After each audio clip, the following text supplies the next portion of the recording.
So when I was a child, I remember always being told what my experience is supposed to be, what my experience is called, what's right with my experience, what's wrong with my experience, how my experience should fit in to what other people think it should be.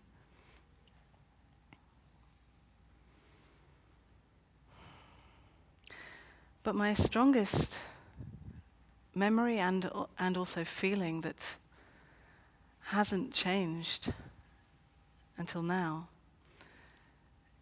is a sense that, a sense of knowing all, everything that is, a sense of knowing this experience. And no matter what people told me or people's ideas or beliefs about how it should be and how my experience should be, or what it's called as well, that sense of knowing just radically didn't seem to fit in to those ideas.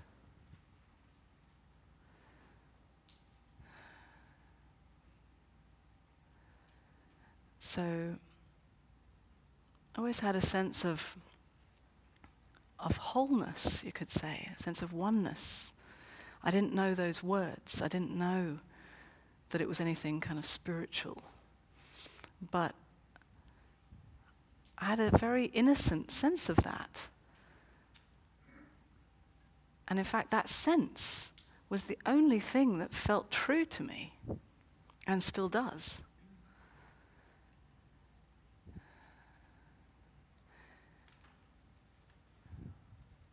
And so, when as a child I was bombarded with all these ideas, especially coming from authority figures that I trusted, it felt very strange and confusing, like I was supposed to fit into these ideas. I was supposed to know how things are in a way that seemed to me so limited.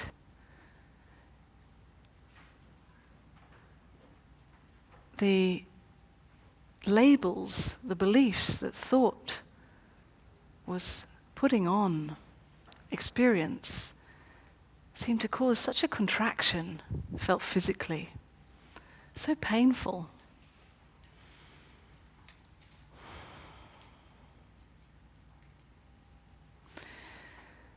But because innocently I wanted to survive in this strange world, I wanted to be loved and accepted and fit in with other people, I assumed there must be something wrong with me. I started to doubt myself. I started to think, well, maybe I should understand things the way other people understand things. Maybe I should try to fit my experience into that kind of limited way of living, that limited way of labeling and believing and thinking about things. So I tried, but it was such a struggle, such a painful struggle. I tried in many, many ways.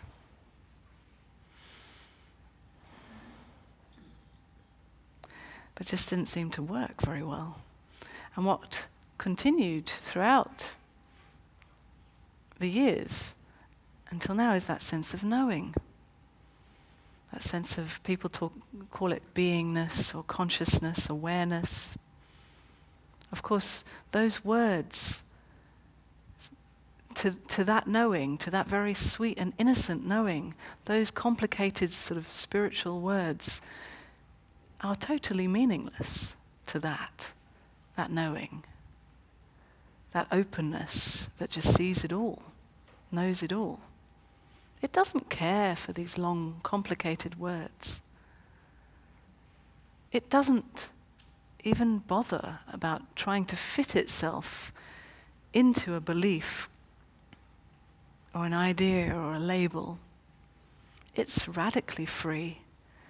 It's radically open to everything that's here, every experience, no matter what thought thinks about it.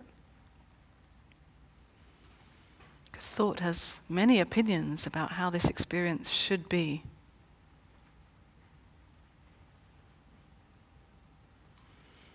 But life itself, this knowing, this freedom, just doesn't give a damn. It knows it all anyway, sees it all anyway. It is life itself anyway.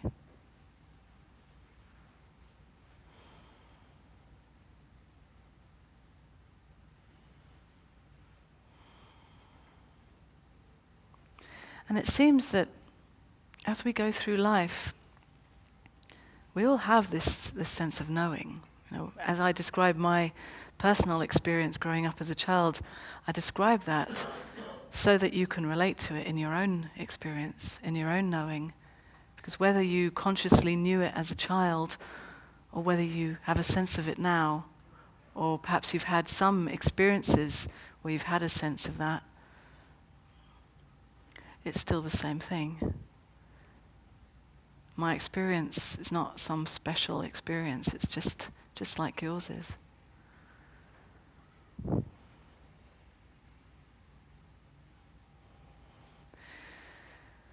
So as we go through life with this sense of knowing, this innocence that we really are,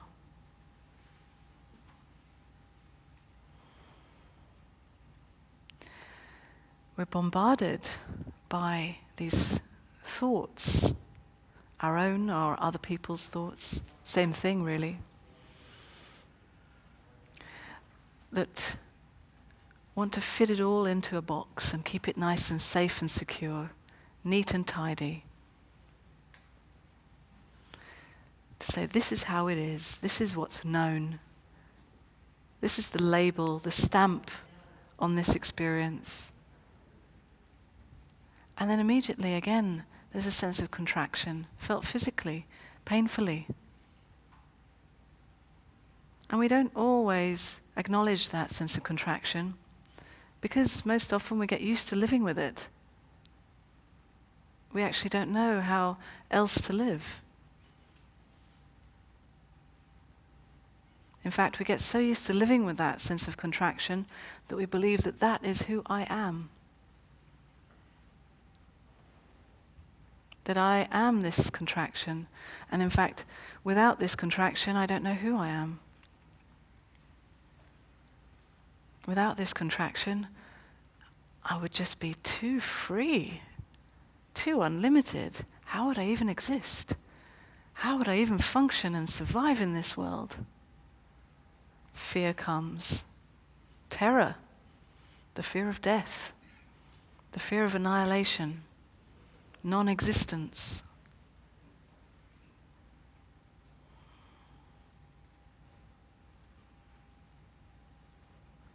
And yet, it's what we long for.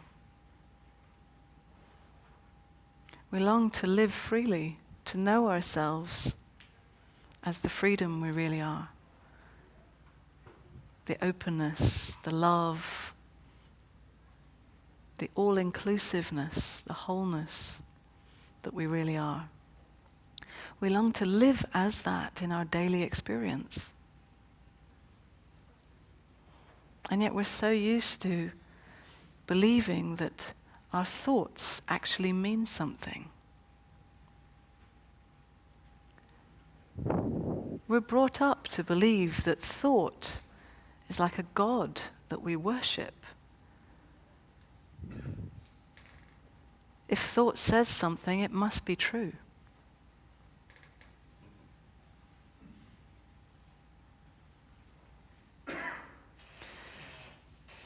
If you believe something, if you assume something, it goes unquestioned. simply because that's what's always been believed or assumed. That's what everyone else believes and assumes. So it must be true. And of course, with that assumption is again that sense of contraction felt physically, painfully.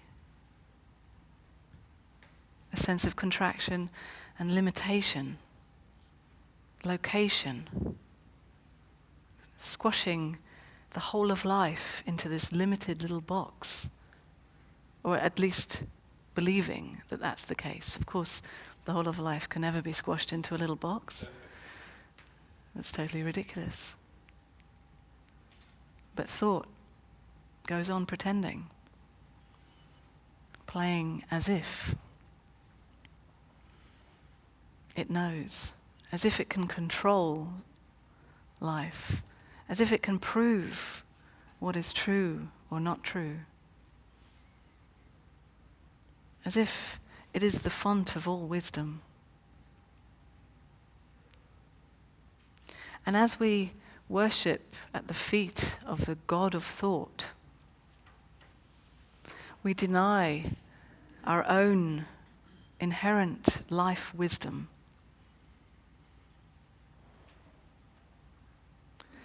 The wisdom that is in not understanding in thought, in not assuming and knowing, thinking, believing, in that gap, in that space of letting go of thought. Although fear can come, and although all kinds of weird and wonderful sensations can be felt physically, in that gap, in that space, there's a possibility for your own wisdom. And when I say your own, I mean life itself, because that's who you really are. Your own knowing as the only authority to know, not in thinking, but trusting that knowing. And it's not based on a belief of trust or trying to trust. That's all thought again. It's a free fall without any safety net, without knowing that you'll ever land. Letting go of the safety of thought. Free falling and not knowing and not finding, not understanding, not getting it.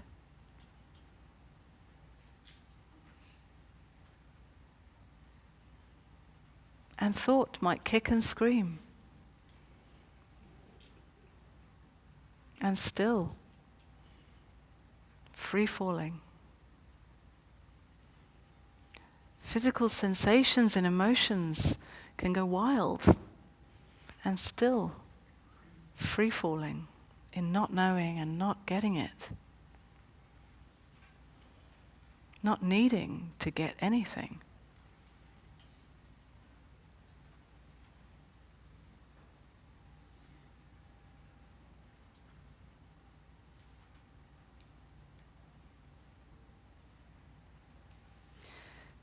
And you'll be surprised that actually in that gap, in that free fall,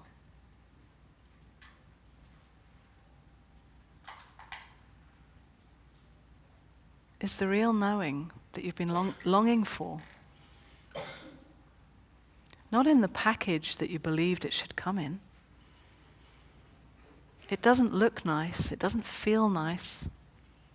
It's not one constant experience all the time. It's not about being all beautiful all the time. It's not about being all spiritual. It's about the reality of life itself.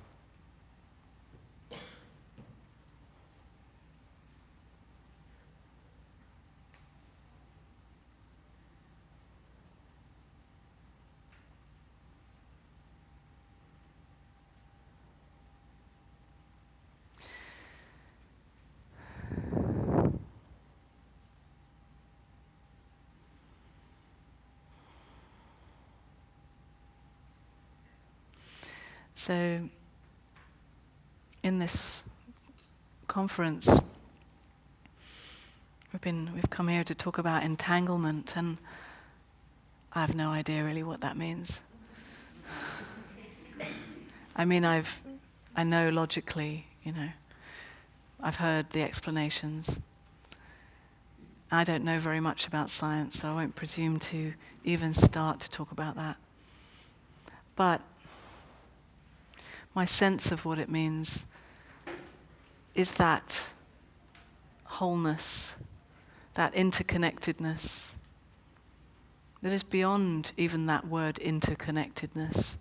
Because even that word interconnectedness I kind of hate, because it implies that we are separate and then we have to be connected. And that's not how it is at all. We play as if we're separate. It's a fun game. Not always fun, obviously. Sometimes it's painful. There's ups and downs. Life goes on. But it's very rich, this game of life, this game of being a human, interacting with other so-called humans, bouncing up against each other, rubbing up against each other sometimes, feeling it all, exploring it all.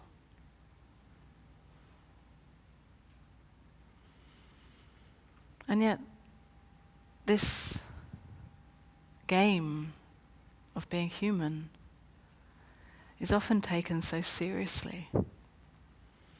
It's often taken to really mean that this is all that there is. That I am really limited to this human experience. And so we go on a spiritual path at some point to discover what is beyond this what is beyond this human experience. And we discover that actually I am aware of this human experience. I'm awareness, I'm consciousness, watching it all. And often in my experience with working with people in the last 10 years or so, is that so many spiritual seekers seem to get stuck in that place of awareness and watching, which is a perfect place, a perfectly safe place to avoid feeling this human experience. Eventually you have to come crashing down back into this human experience. Except this time now you know that you are that awareness of it all. But you also know that that awareness of it all is not going to save you. It's not going to protect you. It's not an escape from real life, this human life. It's not an escape from pain and intensity of this human game. In fact, you have to live it. You have to live through each moment of it. You have to feel it all. That there is no hiding place from it.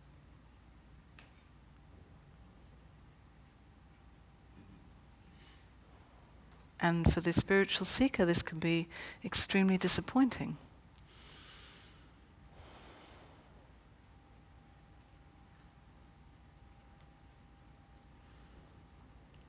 We're so longing to escape the suffering of this human experience, only to discover that there is no escape. But the thing is that once you know who you really are, as life itself, awareness, consciousness, whatever you call it, and then you come back into this human experience, you tend not to take it too seriously.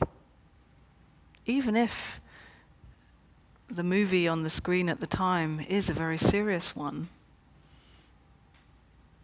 still you know that you are playing at being serious. Just like children play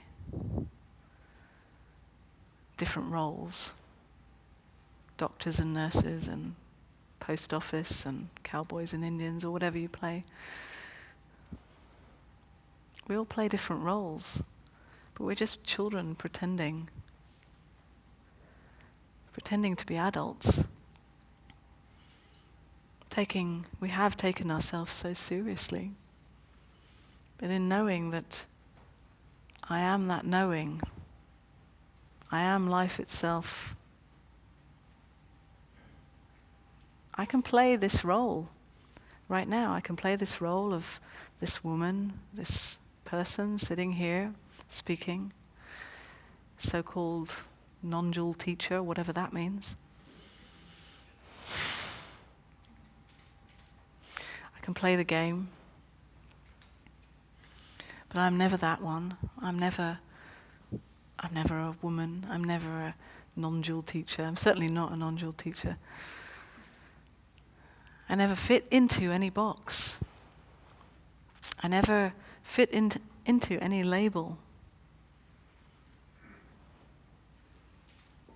I include everything, every experience.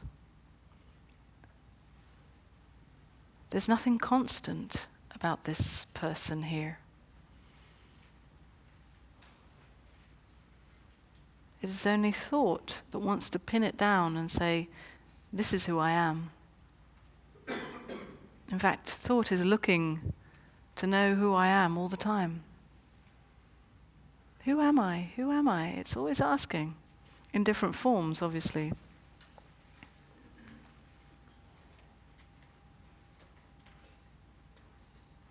Every time we meet someone, am I okay? Am I enough? Do you like me? Who am I? Where are my limits? Where are my boundaries? Are you and I separate? Are we one? This is what thought is always asking in its kind of more convoluted ways.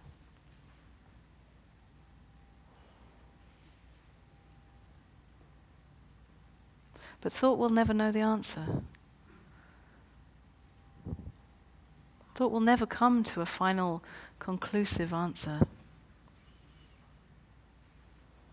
It will just keep asking more and more questions. Which is why we can't trust the God of thought. It's unreliable. It just has question after question.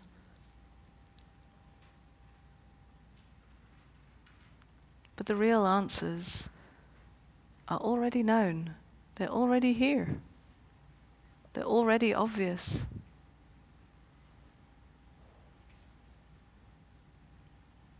They don't fit into the answers that thought thinks they should fit into.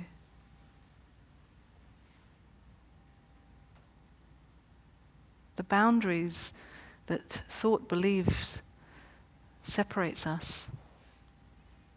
When we question thought, we can see that they're just ridiculous. They're just pretending to be boundaries. There's no separation. It's just a game that we love playing. And we've grown so used to playing. We don't even know how not to play it. There's no interconnectedness because we're never separate.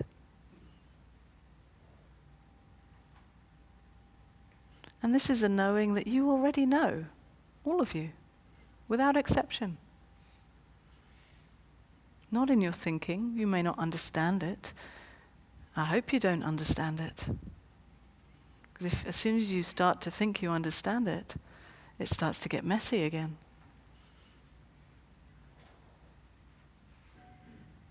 In fact, the freedom is in not understanding and not needing to understand.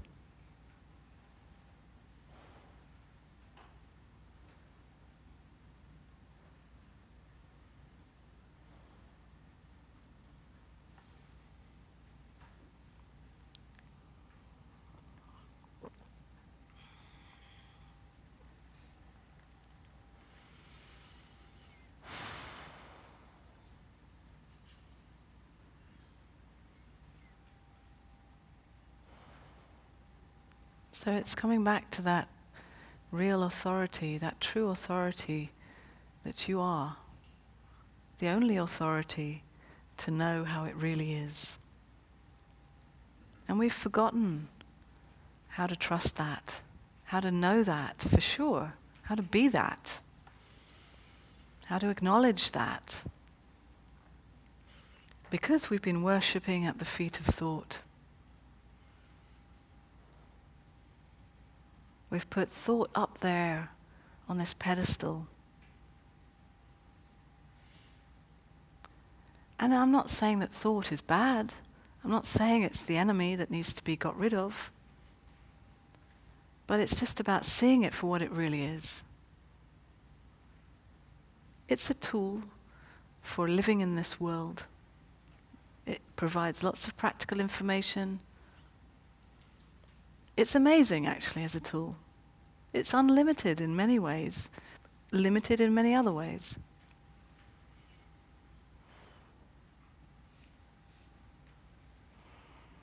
But as we get to know it a little bit more, as we get to know its limitations, can see that actually it cannot know the truth of who I really am. It cannot know the nature of life. It can have many ideas. It can come close. It can say all the right words.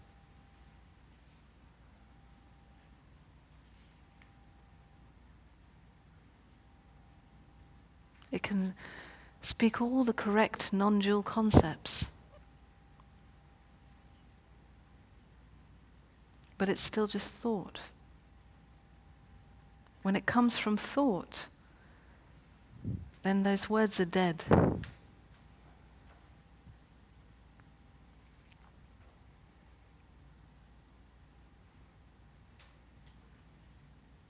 That knowing that you really are doesn't rely or need thought.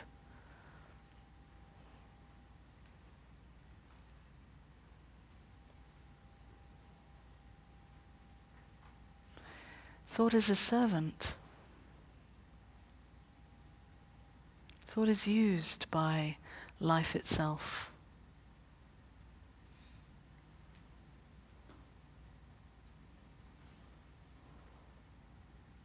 As a tool. But thought isn't a god. Thought doesn't know it all.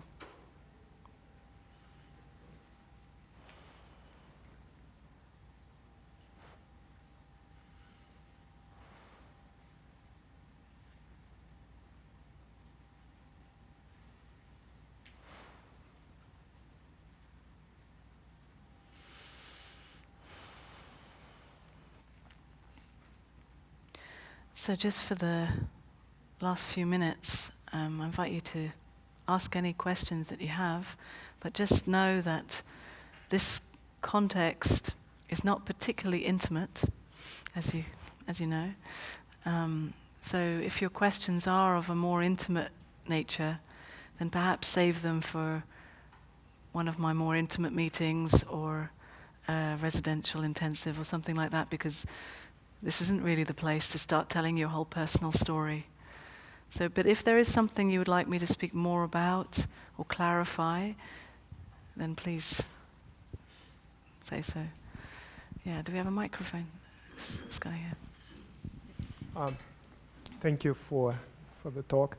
What if you don't have that experience of that inner knowing? Or if you have something, you're not so sure what it is. It is something, but how do you get more, how do you make it more juicy? How do you make it more palpable? Yeah.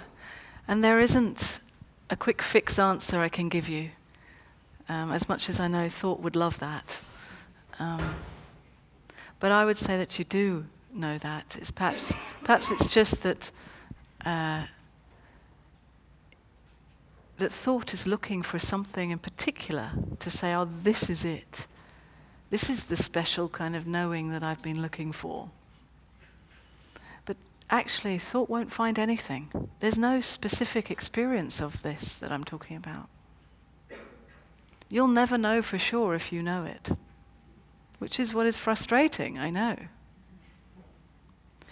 That's why I say when you stop trusting thought to prove it, to say, I know, then you don't need that final proof in thought.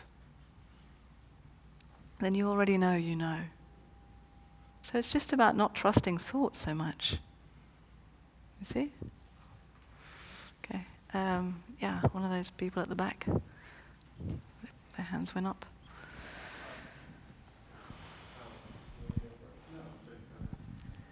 I just wanted to address one of the issues. I really appreciate your talk because I feel like it dropped me into another space. And I appreciate that a lot. My question is, can you start to describe this other territory that lives beyond thought? Because where my edge is right now is on building new reference points for people in the intricacies of life itself. And my sense is that the doorways are like in the smile or in the excitement in the voice. And to find ways to start opening those territories so that we have new reference points. Because it feels like, for me, the experience with thought versus the other reality is a felt knowing inside, that when it arrives, you know. And so it feels like the next frontier is building those reference points to something other than what we know, so that people can start to build upon something else. Okay, all right, I'm going to stop you there because we don't have so much time. The sense of the question that I'm hearing from you is that thought wants a stepping stone. Is that right? Thought kind of is looking for some kind of stepping stone to get this a little bit more somehow, or some. You obviously, a bridge. Okay. Especially when you work with people, you want to offer them a bridge into this. And of course, there are many bridges. There are many techniques out there. I'm not interested in offering so much of a bridge. I'm more interested in people who are at the point in their lives where they've tried many bridges. They've been exploring many, and I'm not against bridges. It's just not my thing personally. It's not the work that I'm doing. I'm interested in meeting people who have explored many bridges and found that those bridges have been useful to a point. They get to a certain point and then they have to let go of that bridge, that technique or practice. And then they're left with nothing. No crutch to lean on. Just life. Nothing that's going to help you to get this more. And it's frightening. And you're not sure if you've got it, and you're a bit all over the place. But if you're willing to feel all of that, and you're willing to keep exploring that, I'd love to explore more with you. But if you're interested in bridges and stepping stones, then there are many teachers and practices out there that I'm sure there are many people who are willing to work with you in that way. Okay, sorry, I'm going to take someone else's question. Yeah. Thank you for creating such a beautiful energy in the room, very relaxing and things. I'm just wondering, as a medical educator who teaches residents and medical students, we get this kind of thing. It's been explained as limbic music by a Jesuit priest at Mass General and things, that you kind of, older doctors, they got this. Like, I got a friend, Mitch, he's an ICU doc.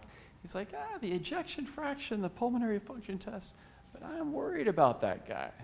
You just know that I'm not really understanding what you're talking about. You know that guy's going to die. Or okay. You know when a patient walks in that whatever the chief complaint is, they're depressed. But you kind of get this over the years as a clinician because we are so connected. But how do you think you could pass that on a little earlier to medical students and residents to get that kind of feeling from the connection with the patient, not what their chief complaint is or what. Sorry, do you have a question? Yeah, I'm not really sure what. pigeonholing, but how to educate. How could you educate this interconnectedness in like medical teaching? Sorry, I missed that. Someone How was could saying. you educate? How could you educate this a little bit? This, because it's important to I'm hearing the alleviate- same question as the guy before. Is that right? Yeah. Is it like Okay, yeah. To medical students, but I don't know really much about medicine, so maybe you should ask a doctor. I don't know. I don't know the answer. I'm asking you. Yeah, I'm sorry for repeating the question, but No, okay. it's okay. It's just we have limited time, so Understood. I Thank you. just kind I'm of want to sorry. get to the root of the question as soon as possible. Thanks. Okay. Hi. So this will have to be the last one, okay? Yeah. I loved everything you said here. The only thing that I didn't quite get was when you said that thought can be infinite. Did you say that? Or was it a misunderstanding? Maybe a It misunderstanding. could be, it was both infinite and finite or something. You didn't say that. Limitless and limited. Oh, okay. Oh, yes. Well, it has many, let's say, many possibilities, and seemingly endless possibilities. But its nature is not infinite. Its nature is limited. Yeah, so Yeah. that was the only confusion that I Yeah. had. Sorry if I confused Okay. you. Sometimes words happen like that. It's Thank you. yeah. Okay. Well, thank you very much, everyone. It's been a pleasure, and yeah. See you. Thank you.